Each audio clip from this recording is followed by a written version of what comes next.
श्री शिवाय नमस्तुभ्यम महाराज। आप सभी लोगों को धनतेरस की बहुत बहुत हार्दिक शुभकामनाएं। महाराज, आप सभी लोग अपने घरों में धनतेरस की पूजा अवश्य करते होंगे और इस वीडियो में हम आपको धनतेरस की सरल एवं शुभ पूजा विधि बताने वाले हैं, जिसे यदि आप अपने घर में विधि पूर्वक करते हैं तो माता लक्ष्मी, भगवान गणेश, भगवान धनवंतरी और कुबेर देवता आपसे प्रसन्न अवश्य होंगे महाराज, और पूरे साल भर आपके घर में कभी भी धन या पैसों की कमी नहीं आएगी। महाराज, धनतेरस की पूजा हमेशा शाम के समय प्रदोष काल में या रात्रि में की जाती है, इसीलिए शाम होने से पहले ही आप अपनी पूजन की तैयारी घर में शुरू कर दीजिए। अब आप लोग अपने घर में जहाँ भी पूजा करना चाहते हैं उस स्थान को सबसे पहले साफ सुथरा कर लीजिए, या यदि आपके घर में पहले से मंदिर बना हुआ है तो वहीं एक अच्छी सी जगह देखकर उसे साफ कर लें और वहाँ चौकी लगाने के लिए पाटा बिछा दे महाराज। उस पाटे के ऊपर एक लाल कपड़ा बिछा दीजिए, क्योंकि लाल वस्त्र माता लक्ष्मी को अत्यंत प्रिय होते हैं। अब इस जगह पर आप गंगाजल का छिड़काव करें ताकि स्थान पूर्णतया पवित्र हो जाए। और ध्यान रखें महाराज,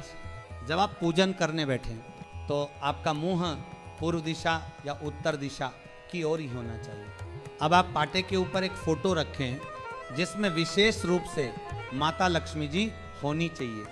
यदि उसमें भगवान धनवंतरी और कुबेर जी भी हों तो और भी उत्तम, अन्यथा आप लक्ष्मी जी, गणेश जी और सरस्वती जी वाली फोटो भी साथ में रख सकते हैं। महाराज, अगर आप कोई मिट्टी की मूर्ति लेकर आए हैं धनतेरस की पूजा के लिए तो उसे भी आप वहीं विराजित कर सकते हैं। यदि आप लोग धनवंतरी जी की मूर्ति या प्रतिमा लेकर आए हैं तो उसके नीचे पीला कपड़ा बिछा दें, क्योंकि आज के दिन ही भगवान धनवंतरी का अवतरण हुआ था। महाराज, धनतेरस की पूजन से ही दीपावली के 5 दिवसीय त्योहार की शुभ शुरुआत होती है, इसलिए धनतेरस की पूजा का बहुत विशेष और पवित्र महत्व होता है। इस दिन लोग अपने घरों में नई वस्तुओं का आगमन करते हैं, नई चीजें खरीदते हैं और उनकी पूजन करते हैं।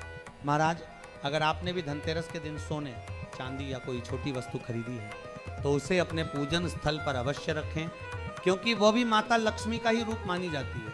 अब महाराज, सबसे पहले आप पाटे के ऊपर 2 पान के पत्ते रख दीजिए और उन पान के पत्तों के ऊपर थोड़े थोड़े चावल की ढेरी लगा दीजिए। धनतेरस के दिन विशेष रूप से धनवंतरी जी और कुबेर जी की पूजा होती है, परंतु उनकी फोटो या प्रतिमा अधिकांश लोगों के पास नहीं होती महाराज, इसलिए हम उनकी प्रतीक रूप में स्थापना करेंगे।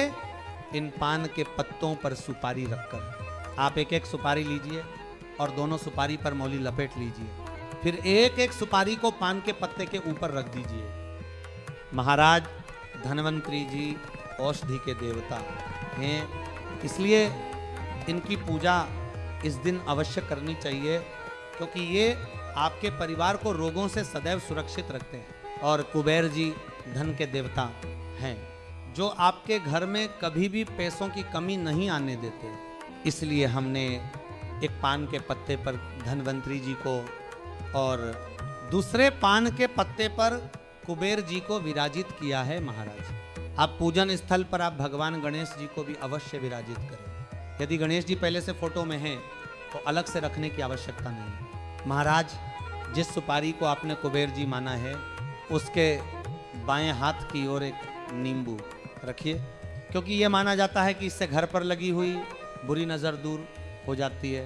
अब जिस सुपारी को आपने धनवंतरी जी माना है उनके दाएं हाथ की ओर गंगाजल से भरा हुआ एक कलश रख दीजिए। यदि अधिक गंगाजल न हो तो थोड़ा सा गंगाजल डालकर साफ जल से एक लोटा भर लें और धनवंतरी जी के पास रखें। यह कलश इसीलिए रखा जाता है महाराज, क्योंकि धनवंतरी जी अपने हाथ में अमृत कलश धारण करते हैं, इसीलिए उस कलश को चावल का आसन देकर रखें और पूजन के बाद उस जल को आप प्रसाद स्वरूप ग्रहण कर सकते हैं या अपने पूरे घर में उसका छिड़काव भी कर सकते हैं। अब सबसे पहले हम दीपक की स्थापना करेंगे महाराज। इसके लिए पान के पत्तों के सामने थोड़ी सी चावल की ढेरी लगाकर दीपक रखिए। आप चाहे तो पीतल का दीपक लें या मिट्टी का दीपक, दोनों ही शुभ माने गए हैं। अब इस दीपक में एक लंबी बाती रखिए और उसमें सरसों का तेल या घी डालिए, जो भी आपको सहजता से उपलब्ध हो।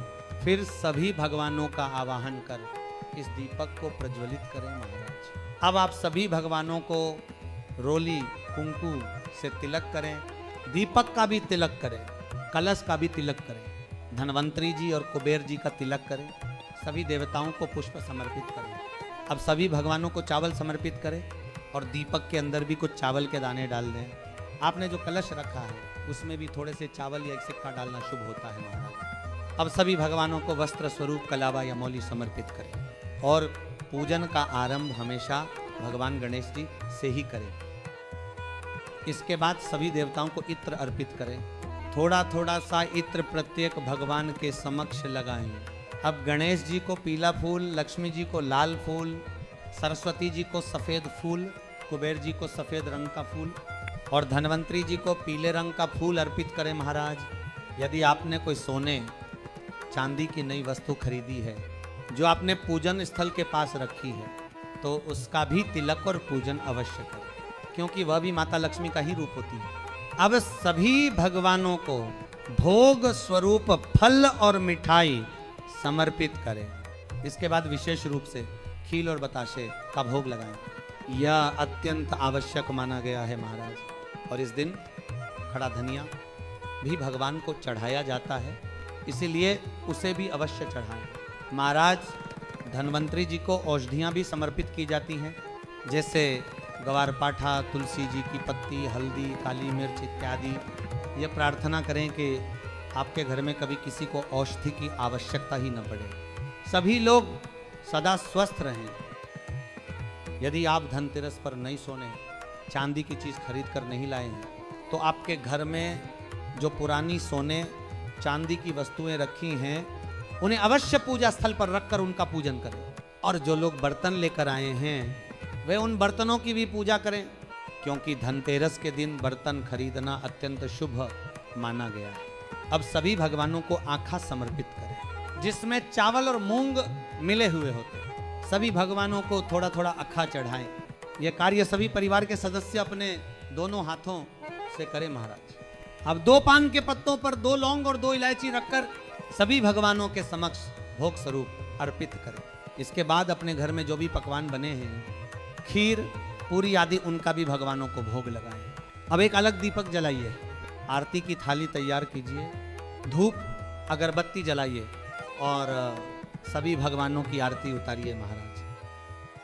अब जैसे ही आप अपनी आरती संपन्न कर लेते हैं आपकी धनतेरस की पूजा पूर्ण हो जाती है। इसी के साथ धनतेरस के दिन 13 दीपक जलाने की भी परंपरा है, तो आरती से पहले ही आप इन दीपकों को तैयार कर लीजिए। इस दिन यम दीपक जलाने की भी विशेष मान्यता होती है महाराज। यदि आपको यम दीपक जलाने की विधि नहीं आती तो हमने पहले इसकी पूरी जानकारी दी है, उसे देखकर आप यह दीपक अवश्य जलाएं, क्योंकि इस दीपक को जलाने से घर में कभी अकाल मृत्यु नहीं होती। इन 13 दीपकों को आप सरसों के तेल या सामान्य तेल से जला सकते हैं। इनमें लंबी बाती रखें। अब इन 13 दीपकों को घर के विभिन्न स्थानों पर रखिए। एक रसोई घर में, एक पीने के पानी के पास, एक मुख्य द्वार पर, एक तुलसी जी के पास और शेष अन्य स्थानों पर।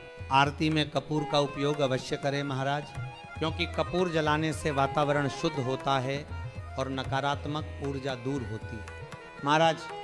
इसी प्रकार से आपको अपनी धनतेरस की सरल और पवित्र पूजा विधि करनी है। यदि अभी भी आपके मन में कोई प्रश्न शेष हो तो आप हमसे कमेंट करके पूछ सकते हैं और चैनल को सब्सक्राइब अवश्य करें। आप ये वीडियो कहाँ से देख रहे हैं कमेंट में हमें अवश्य बताएं महाराज। श्री शिवाय नमस्तुभ्यम।